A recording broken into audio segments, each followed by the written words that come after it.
ఇలా 18వ తేదీన Narayankhed police station పరిధిలో ఉన్నటువంటి గంగాపూర్ గ్రామానికి చెందిన శెమ్మన్నోళ్ల కల్పన తన భర్త ముత్యం రెడ్డి గత 2 రోజులుగా అంటే 16వ తారీఖు నుంచి కనబడట్లేదని చెప్పేసి నారాయణఖేడ్ పోలీస్ స్టేషన్‌లో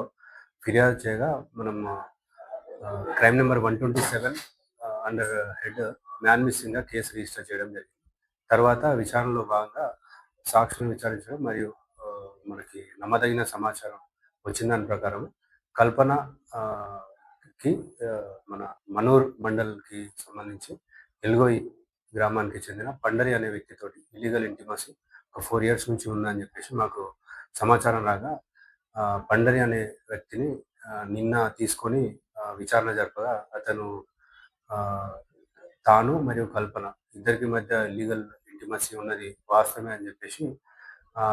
అందులో భాగంగా ఈ వీళ్ళిద్దరి మధ్య ఉన్నటువంటి ఈ అక్రమ సంబంధం గురించి తన భర్త ముత్యం రెడ్డికి తెలిసి గత 10 రోజుల నుంచి మిస్ అయిన టైంకి 10 డేస్ బిఫోర్ నుంచి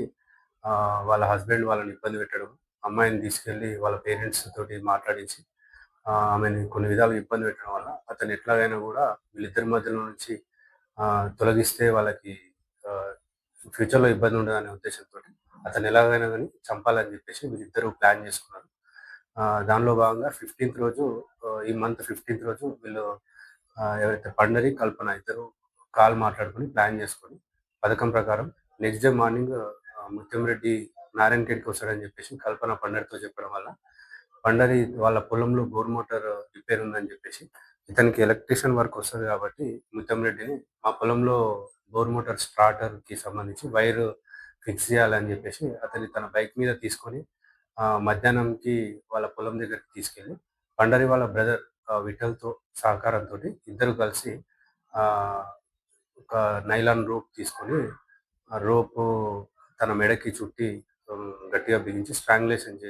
చేసి అక్కడే చంపేయడం జరిగింది. తర్వాత అంతకుముందే ప్లాన్ ప్రకారం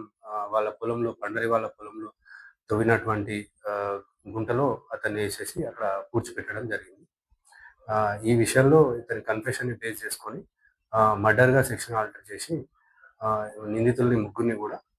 కస్టడీలోకి తీసుకొని జ్యుడిషియల్ రిమాండ్‌కి ఈరోజు తరలించడం జరిగింది.